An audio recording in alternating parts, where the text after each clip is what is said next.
You are now listening to Couch Coach Live.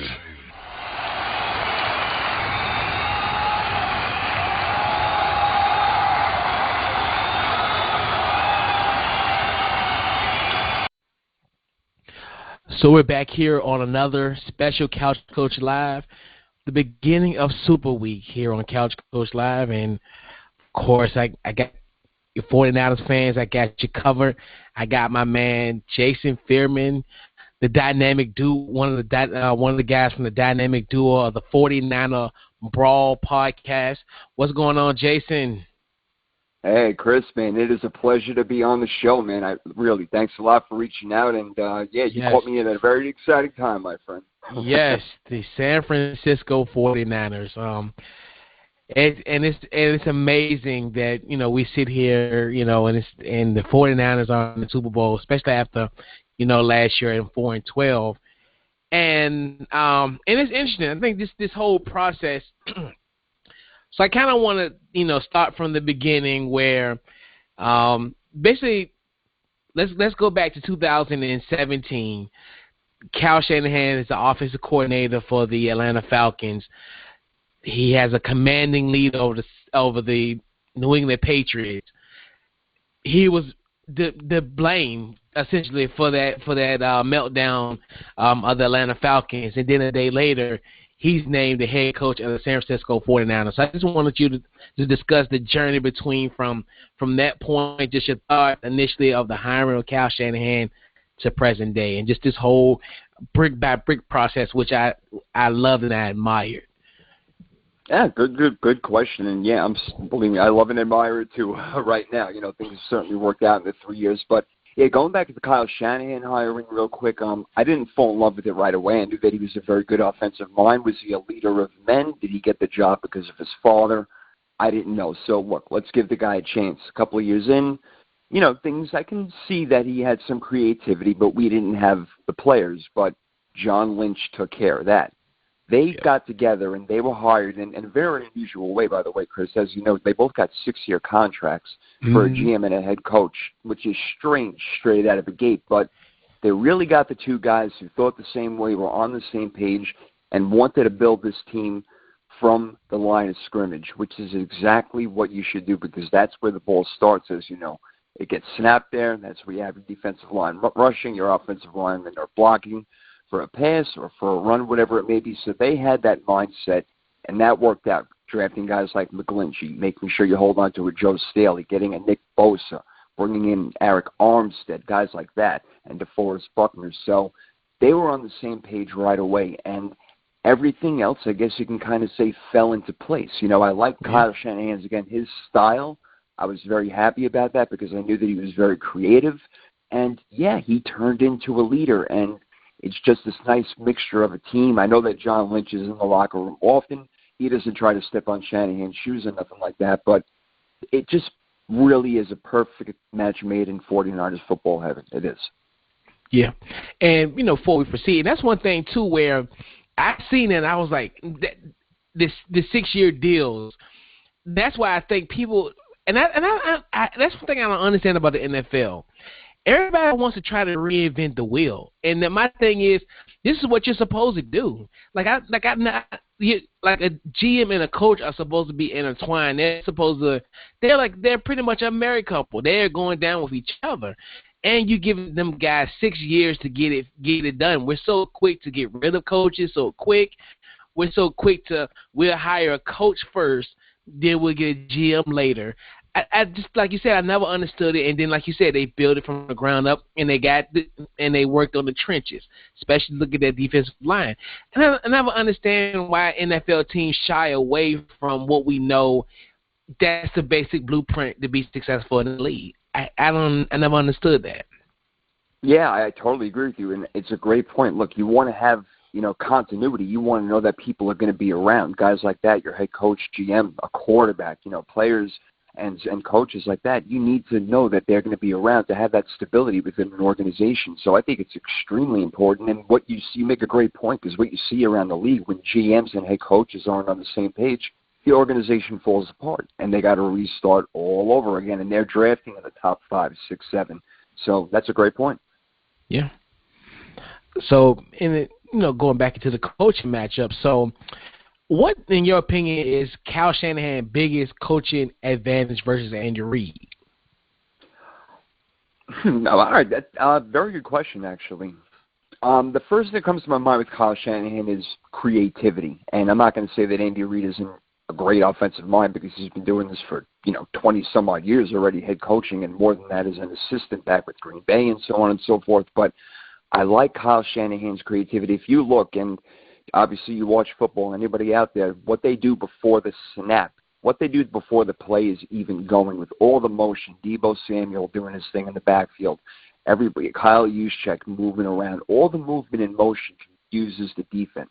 And I think that's his advantage going into this game, not so much over Andy Reid, but maybe over the team. And Andy Reid is an offensive mind as well, so this is more on Steve Spagnuolo to stop something like that. But that's what I really like. Again, Reid is a great offensive mind, and the one thing about him, and it goes back to Philly days, is that he can be predictable. He loves to throw the ball. Now, look, when you get the best quarterback in the league, Patrick Mahomes, you're going to throw the ball. I understand that. But the 49ers will be ready for that in situations. Can they stop them? That remains to be seen. But that's what I like about Kyle Shanahan, is that you don't know what's coming with him. With Andy Reid, you kind of know what's coming, but here's your best shot at stopping it. Yep.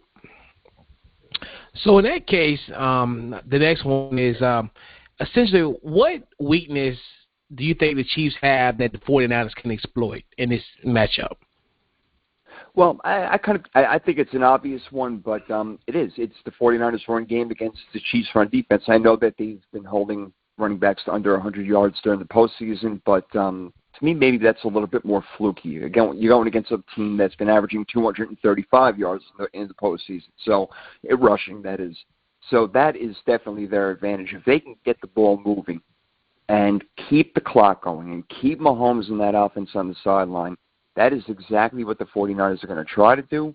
That's what they do best, and I believe it will work against this Chiefs defense, which, again, has improved. And I like what Tyrann Mathieu has been doing, coming into the box a lot, but that is exactly what they can exploit, and that can open up a lot of things, even Emmanuel Sanders downfield and Kittle over the middle, of course. So I'm really looking forward to see how the run game works and how Kansas City decides to defend it.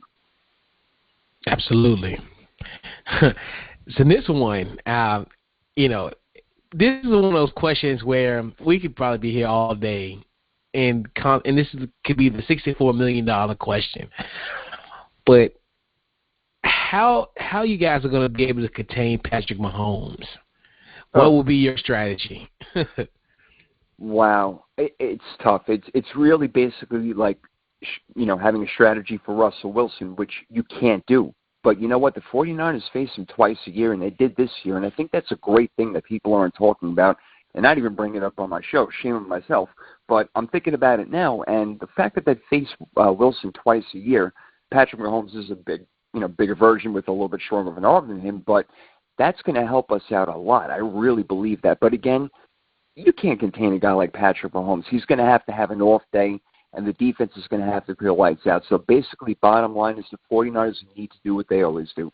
You rush 4, you drop back 7, you pray to God the play doesn't go longer than 3 seconds, because if it does, Mahomes can absolutely eat you up. So it's really important that when the 49ers offensive line, their front 4, when they're getting into their gaps, they got to stay in their gaps but not get too deep into the backfield to now allow Mahomes beat you with his feet. He's so dynamic. That's why he's the best quarterback in the league. And another thing is the 49ers, which is great how they get in the backfield so quick, but now you got to watch out for Damian Williams coming out of the backfield, maybe getting a 20-yard screen pass. That's things that, again, Mahomes separates himself. So that's what I would do. That's what the 49ers will do. They'll rush 4. They will blitz occasionally to try to throw him off. But the bottom line is stay in your gaps, don't let him get out, and don't allow that play to go longer than 3 seconds. They're going to have to get after him. Yes, and you guys got the horses to contain that big time. And I think a lot of people really, and that's one thing too, where developing the trenches, investing those first round picks, and getting those guys. and just making such a tremendous impact. Absolutely, without a doubt. Again, that's the thing. That's where they began a couple of years ago, 3 years ago. Shanahan and John Lynch, like we said earlier in the show, they wanted to build it in the trenches, just like you said, from the line of scrimmage. And look what's happening now. We have like Raheem Mostert coming out of absolutely nowhere. Fred Warner, our middle linebacker. It's here they come. These great players. They evolve around because they're around great players and they learn together. It's a beautiful thing to watch. It is. It is just so amazing.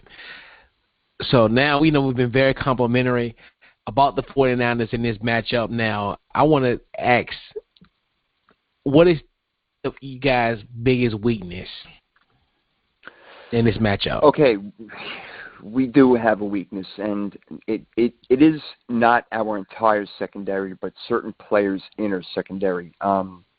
Look, K'Waun Williams is playing cornerback for a long time, for most of the year in this league, and he was replaced most recently by Emmanuel Mosley because Seattle, DK Metcalf was eating him up.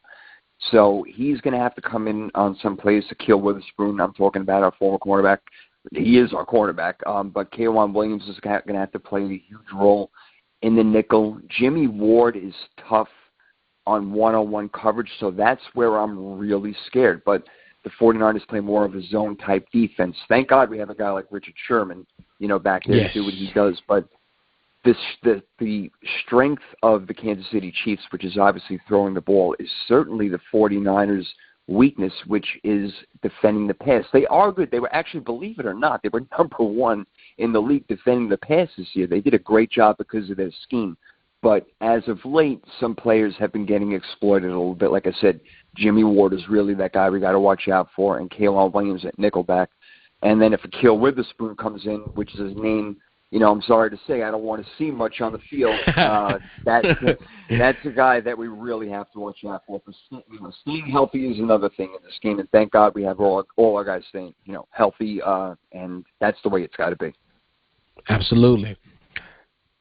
Biggest strengths in this matchup? Strength, yeah, it certainly is. Look, it's certainly the 49ers running game, but it's not just their running game. It's the versatility of it. Like I said earlier, they bring Deebo Samuel in on end arounds, and he'll take it half the time he won't. It'll be a fake reverse or a fake end around, whatever it may be. So all that motion and all the confusion they caused before the snap. I remember a play just about a month ago where Kyle Juszczyk, our fullback, he got the ball pitched to him. He was running with it, and it looked like he was going to try to run for a first down. All of a sudden, he pitches it to Raheem Mostert in the backfield, and he's running for a first down. So they get very creative with these things, and the way, again, it's not just the players they have, because, again, who's Raheem Mostert?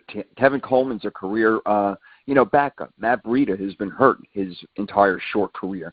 So it's the guys' combination, and again, Deebo, even George Kittle once in a while getting that, but it's the way that they move in their offensive line, which is so tough and so strong, especially on the tackles. That's really their strength, and that's where they're going to beat Kansas City. If they're going to win this game, that's where it's going to happen. Absolutely. So who's a player that you really, the player that we should watch on the offensive end? On the offensive end, he didn't show up. Well, he didn't show up. I don't want to say that. He wasn't involved in the passing game because we didn't need one, and that would be George Kittle. He's an obvious one. I believe he's going to have a huge game, but I think the X factor actually might be a guy like Deebo Samuel, who can, again, take those end arounds, take reverses. He can go long. He's a guy that you cannot tackle with the first, second, or even third guy. You got to be all over him.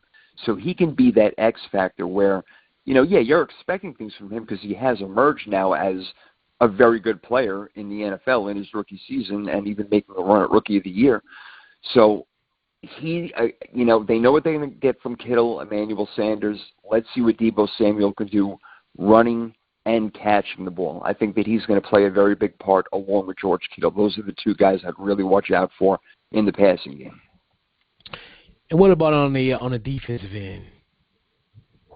On the defensive end, it's a guy who's been doing it for us all year. He doesn't get a lot of credit, but it's Fred Warner. He gets credit from San Francisco fans, and in-depth football fans, NFL fans that go into it. But Fred Warner, our middle linebacker, is a guy who just has, again, completely emerged, almost came out of nowhere, as it seems, in the NFL, number 54 for the 49ers. And he's a tackling machine.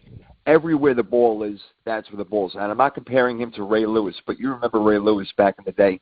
Wherever that football was, that's where Ray Lewis was. Fred Warner is a lot like that. Again, I'm not comparing the two, so I don't want to hear anything on Twitter or nothing like that. But that's the way that he plays. He flies to the football. So that guy is going to have to play a huge part, knowing that our front four are really just trying to push back the offensive line and rush the quarterback on passing plays. and people do not do at 49ers Brawl because you don't want those problems. Yeah. Right? You tell them, baby. You tell them. Yes, right. Absolutely. Hey, that's how it happens. How it happens. So we had, let the record know. Like, look, this, don't at me. So yeah, right. I mean, seriously, I got to tell you, I make one comment about Eli Manning when he retired. I'm not sure. I would love to hear your opinion if you have a second on this, but on his retirement overall, and whether he belongs in the Hall of Fame. But I'm going back and forth from the Hall of Fame with him anyway. So I make just a very normal comment saying, does Eli Manning belong in the Hall of Fame? Yes or no? Simple poll question. Hundreds of people are and this one guy who will remain nameless. I'm not going to do that. Don't go to my Twitter line. You're not going to find that. I think I deleted it because I don't like outing people like that. But he starts coming at me on Twitter, how could you say this? And starts throwing all these stats at me. It's like, dude, can't somebody have an opinion? And went back and forth for a second or two, and then he's like, well, if you don't like what I'm saying, then don't post things like that. I'm like, what are you talking about? I'm like, do you think I'm here for you? So. So yeah, don't take Twitter personally, guys. Right. I mean, for goodness sake, it's social media. Gosh, come on. Yes. Yeah, troll is going to troll. Exactly. They're going to troll. Because that's what that is. Said it, man. Big time. You said it, Tracy. Trolls are going to troll, man. That's it. Right. And be gone with them. Let them be under the bridge with the rest of them.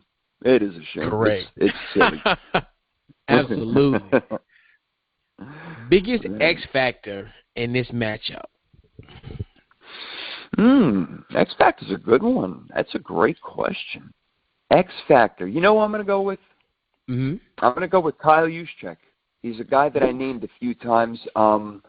Nobody would see it, but he does so much, again, like George Kittle in the blocking game as well. How many teams have a fullback in the NFL? What, 3, maybe 4? I mean, you don't see it. Right. 49, right? The 49ers play a fullback for a reason, because of their running game, because of their style. He's a guy who can catch a pass who nobody's even looking for because they're busy guarding Samuel, Sanders, Kittle, and so on and so forth and worrying about the running game. So watch out for Kyle Juszczyk. He can get short gains on 3rd and 1, whatever it may be, but even in the passing game, don't be surprised to see him grab a couple of 15 to 20 yarders that are crucial. He could do it. Absolutely. Do not be shocked. Watch it. Number 44. That's a legendary number for the 49ers. Tom Rathman wore it all. Absolutely. So, yes, Kyle indeed. Juszczyk. You watch. And I'm glad that you kind of alluded to that one. So my next one is, and this might be the same answer to this one as the question. So the player likely to become the unsung hero for the 49ers. You read my mind, man. You honestly did. It is the Sandy Zach player. If I'm thinking offense especially, it is him, and it's for all the reasons I mentioned. He's not going to get all the accolades, and he doesn't care. He doesn't want them. But he's going to do every single thing the 49ers want him to do, and he's going to do it to near perfection. That's the way he is. If I were to say one person on defense real quick, other than Fred Warner, it would be our safety, Jaworski Tart. Again, he's going to have to play so big in this game. He can't let Tyreek Hill get past him, which is almost impossible when the cheetah is running out there on the field. So that's one big thing. He's going to have to really play a great game in order for the 49ers to win. So Jaworski Tart, that's a guy to keep your eye on. So now this the big question. How do you think this game is going to play out? Okay. I've thought about this a lot, and I've already come to my conclusion. I know that we're still many days away from it, but nothing is going to change during that time unless, God forbid, anybody on either team gets hurt. And let's just pray that doesn't happen. Right. I don't even wish that upon the Chiefs. I'm not that kind of guy. I don't want anybody getting hurt. I want a nice, fair matchup. And with all that being said, the Chiefs being favored, I found a little strange, being 1.5 points favored. I mean, forget about that record during the regular season. The Niners are 13-3 and Chiefs 12-4. That's all well and good, but when you compare the defenses, I don't think there is no comparison. The 49ers have a much better defense. Now, does Kansas City have a better offense than San Fran? Sure. They don't have a much better offense than them. They have a very different offense. And, again, that's the whole key. If we're running the ball, why do we have to throw it? I don't like when people were getting on Jimmy Garoppolo last week with only 8 pros. Who the hell cares? It doesn't matter. We destroyed the Packers. That's what we set out to do. Right? I mean, look, if it ain't broke, don't fix it, Chris. Fix it, right, exactly. And that's something I like. And then they think, oh, he's a game manager. Every quarterback in the NFL is a game manager, regardless. Some are bad some are bad game managers, and some are good game managers. And I remember one time, even one guy was comparing him to Trent Dilfer, and I'm like, dude, come on. Trent Dilfer, come on. No, that's disrespectful. That's disrespectful because Jimmy G can make the throws. He can make the throws when it's time, when need be. So I thought that was just so disrespectful. I was like, the slander is it's terrible. Absolutely. And you know what, man? I'll be the first one to tell you, in the first half of the year, I was skeptical on Jimmy G. I'm like, he still may need a lot of work, this and that. But as soon as Emmanuel Sanders came to this team, everything turned around. I mean, the passing game opened wide up. Deebo Samuel became a name, almost a household name at that. So he changed a lot, Jimmy G, as far as the way that he either approached the game or the way he was playing, whatever you want to call it. But I've loved what I've seen at him lately, and especially not turning the ball over. That's another key for the Niners. They don't commit a lot of penalties. They don't beat themselves. They're really, really smart that way. Very well coached. But, yeah, Jimmy G had this total reemergence in the second half of the season. And, again, didn't need him to throw a ton of passes last week, but he'll throw a hell of a lot more than 8 passes this week, and I see him connecting a lot. Because the Chiefs are going to, they're going to put 8 guys in the box here and there. They're going to have to do it. And they're going to challenge Garoppolo.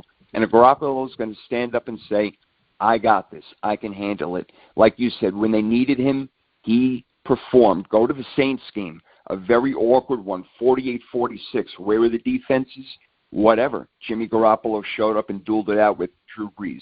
With all that being said, the winner of the Super Bowl, in my opinion, number 54, is the San Francisco 49ers, 30-28. I really believe they're going to win, and I don't believe it's going to be one of those 45-43 games like a lot of people are saying. The 49ers defense is too good for that, and again, I believe they'll be running the ball so much that a lot of clock will be eaten, not giving as much opportunity to score.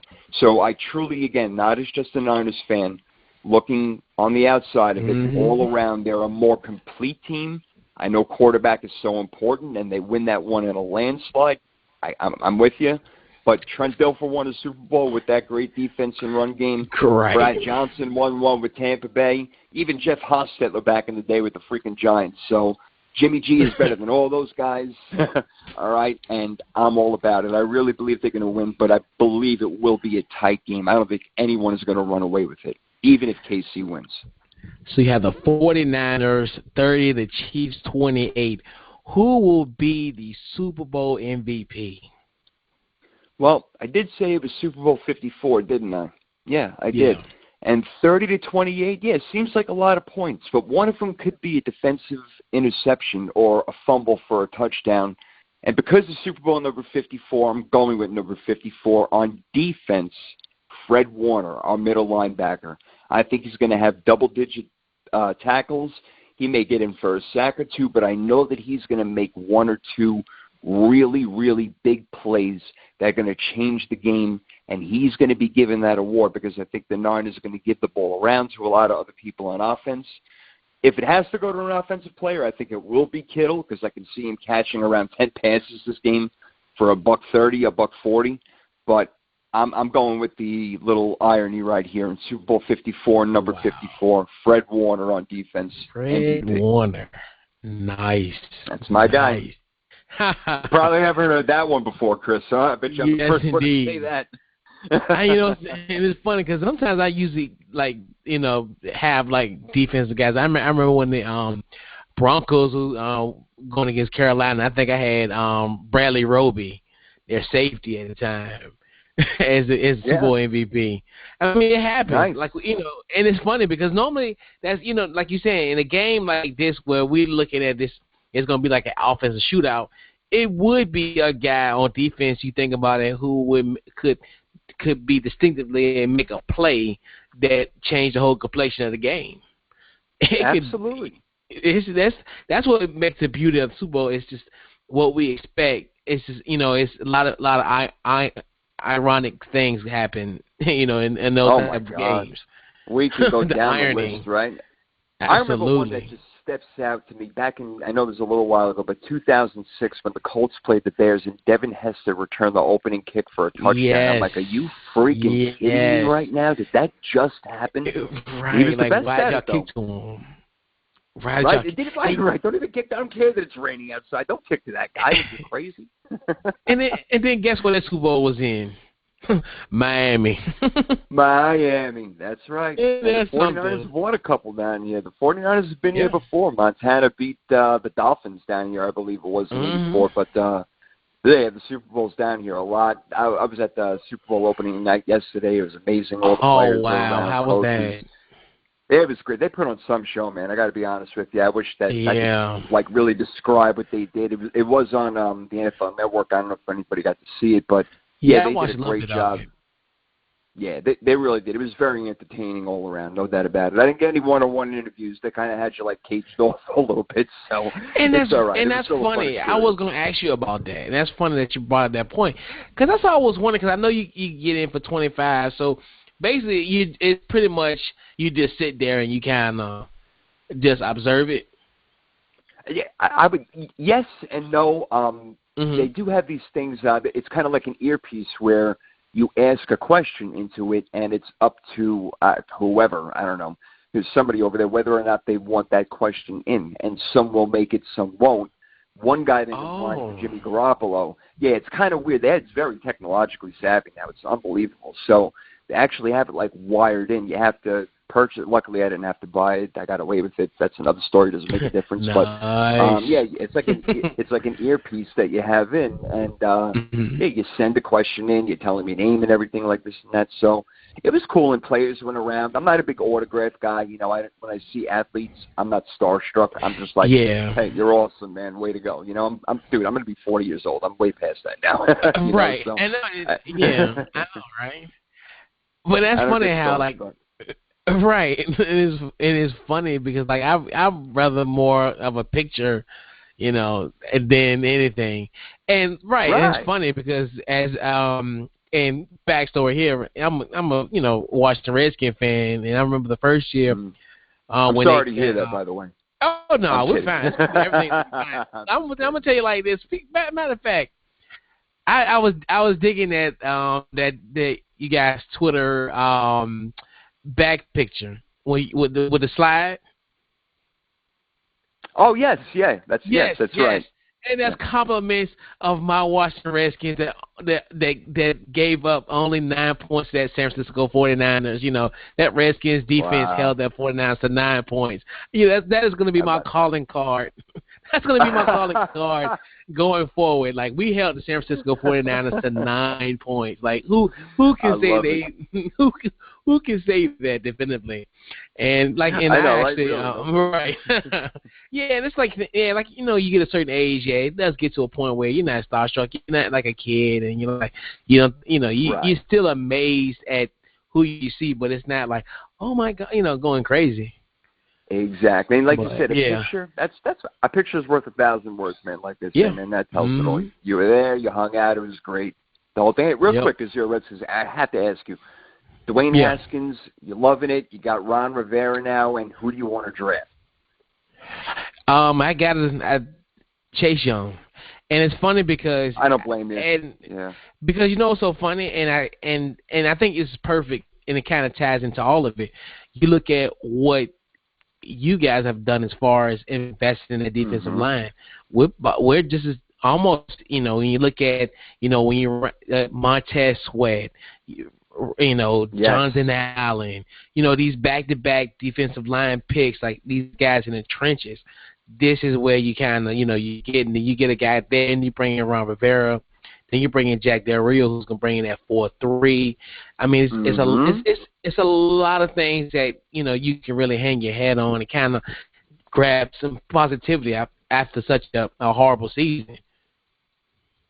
I kind of agree with you. I'm not just saying this because you're a Redskins fan, but a lot of it does depend on Dwayne Haskins offensively. I'm not sure. I haven't seen enough. Me personally, I haven't seen enough, so I'm really not sure on a personal level. But that's their guy, and they've been underrated for a long time. I know that they lose games close. They played the Packers so tough this year. I remember that game, and their problem has always been injury. They're key, like Ryan Kerrigan. I mean, they've always had injuries after injury after injury to such important players. So you guys have really got hosed on that one. Exactly. And I think, now with the training staff is gone, now we're going to kind of see maybe, the situation, they've goofed up a couple of times. So good call. Now you're bringing in a good training staff could definitely help. And, the sky's the limit. I mean, and I really, really compare you guys because you guys had the second pick in the NFL draft last year, had the second worst record last year. We had the second worst this year. I'm like, should I book my tickets? Should I book my tickets to Super Bowl 55 next year? Do I need to call a travel agent and like, hey, clear my schedule for the first, for the last week in January, and like. That's great. Hey, why not, man? You never know. You believe in Dwayne Haskins? You think that he could do a good job, Haskins? I think with You've him, seen more of him than me, so I'm dependent on you on this one. I do. I see the flashes, but the thing is, do he really wants it? And that's my thing. Where I see it one week, and then I see inconsistency, which I'm hoping he gets to a point where I'm hoping Scott Turner comes in and kind of light a fire under him. I think he just needs to be challenged. I think he needs to be in a spot where he needs to be challenged, and somebody puts a fire on his belly and challenge him. Because he got the talent. He got a talent. It's just more. I think it's more upstairs with him. I think it's upstairs. I think it's just his mindset and his mentality. I think once all those come into play, because he got the ability, he got the arm, he got everything, he got the intangibles, but it's upstairs. Right. It's upstairs with him. And I think that's a very intelligent statement, and that makes perfect sense. Look, he had one really full year in college, and then he played, a half a year last year. He didn't get, the first team snaps in the beginning and whatnot in training camp and all that. So I agree with you. Yeah, he's a rookie. He's got to mentally grow. There's no doubt. Look what happened to freaking Josh Allen. It's the second. You look what happened to him in the second half against Houston. His brain fell apart. I mean, it happens. I get it. And it goes get experience. Absolutely. And it's so important. People don't really keep, even if you're losing, you learn from your mistakes. Just like I'm hoping that, like you mentioned earlier in the show, Kyle Shanahan kind of, got busted on for not running the ball when they had a 28-3 lead. So I think he's learned his lesson since then. Yeah. It's gonna be interesting. Yep. And one of these guys, either Andy Reid or Kyle Shanahan, in a sense, is gonna be able to redeem themselves. And I think that's going to be that's one of the interesting subplots of this game too. I look at both of them kind of have had their failures in the big game, and now it's all coming full circle. Yeah, I mean, shoot, it's been 50 years since Kansas City got there and won. I think, man. I mean, that's even got to the Super Bowl and won. The 49ers. Yeah, they got there 6 years ago, but despite that score, the Ravens kicked our butts, man. They really did. I had to turn the lights out in the stadium, so we can get a little, something going. But and that's so, and that's what, and it's funny because I really think that was one of the things that killed your momentum. Well, no, actually, no. Absolutely. Come to think about it. It killed their momentum. It killed their momentum. Come to think about it, because I was like, and it's funny because I remember saying like, "Dag, if the 49ers, if their license cut off, I don't know. We could be talking about them winning the Super Bowl." Because they were on the road. That's one thing too, and that's another thing I think people fail to realize too. The halftime, I think whoever in a sense is hot, and that's why it's so weird, because I think when you're like, when you dominating the first 30 minutes, and then you essentially taking 30 minutes off, nearly an hour, just like, and we're going back to the Falcons situation. I think that's what killed them too, because Matt Ryan didn't play for like an hour, having that start, right? And especially in this high octane offense, with both of them in a sense, like I think that can kill somebody's momentum, and that's when I think halftime in a sense kind of plays in that factor. It does, and it's an extended period of time, like you said. It's like, what do you do? I mean, it's great to have a little extra time to game plan and maybe rest a little bit or whatever it may be, but yeah, the halftime is even longer, and the pregame is way longer. They're on the field, and they come off for like 45 minutes. It's so different. You got to get so prepared for it, and there's just so much that goes into it, not just physically but mentally, like you were talking about before, man. Yeah. I honestly think, again, from an outsider's point of view, this is going to be – I think this has the potential to be one of the great ones that we've seen in a long time. These teams are so good, so well matched. And people always ask me all the time, and like, who you got win? I'm like, man, today it could be the Chiefs, tomorrow it could be the 49ers. I mean, it's so weird, like how this year, out of all the years, it's almost like you can make a compelling argument for both, because you like you. And I'm glad you brought up the point about Russell Wilson, because I was saying, that the team that the most dynamic quarterback they probably played was Lamar Jackson, but Lamar Jackson is not Patrick Mahomes by no short of imagination. But you're right. Well, you're right when you look at a guy who's athletic, who's shifty, who can make the throws. He may not be as prolific as Patrick Mahomes, but he's pretty much there. Like, he can make the throws, and he can gash you. And like you said, you guys play him twice a year, and that's right. And those both were close games.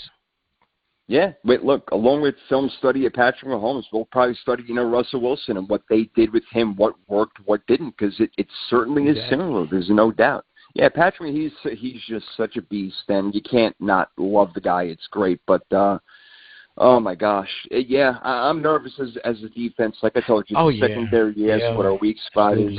I'm worried about it back there. So, yeah, they're going to have to really either pressure him really quickly, or their secondary is going to have one hell of a day. But still, again, people aren't talking about the 49ers offense against the Chiefs defense, and I think that they're really overlooking that, Chris. I think that's a big part of it. The 49ers can score. We know it. Yeah, absolutely. So let's put a bow on this Super Bowl 54 49ers preview. So where can they find you on social media, Jason? Well, first, let me thank you, Chris, because this was a lot of fun. I could talk football all day, man. Awesome. I don't even understand how almost an hour went by.